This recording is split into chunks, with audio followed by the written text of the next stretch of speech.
কোরআন পড়তে পড়তে আমাদের কি হবে, এইসব চিহ্নগুলো আমরা চোখে দেখতে পাবো। কি কোনো জায়গায় আয়াতের মানে আয়াত তো এটা, এই চিহ্নটা কি আয়াতের চিহ্ন, কিন্তু আয়াতের আগেও কি হয়ে যাবে, কোনো জায়গায় এইসব চিহ্নগুলো থাকবে।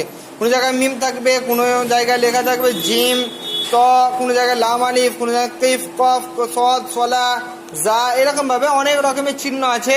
যেসব চিহ্নগুলো আমাদের জানতে হবে, তাহলে আমাদের কোরআন পড়তে গেলে ভুল হয়ে যাবে। কি হবে, অর্থ পরিবর্তন হয়ে যাবে, বা আমরা কোথায় থামতে হবে, কি করতে হবে জানি না। আমরা যেহেতু কি ভাষী, আমাদের ভাষা কি বাংলা, আমাদের বাংলা ভাষা, কিন্তু কোরআন কোন ভাষায় আছে, আরবি ভাষায়। এবারে আমাদের আরবি ভাষার জ্ঞান রাখতে হবে, তবে আমরা আরবিটাকে শুদ্ধভাবে করতে পারবো। দেখো মিম, এই চিহ্ন আসলে কি হবে, অতি অবশ্যই থামতে হবে। আর জিম আর ত যখন আসলে কি হবে, এখানে থামা উচিত।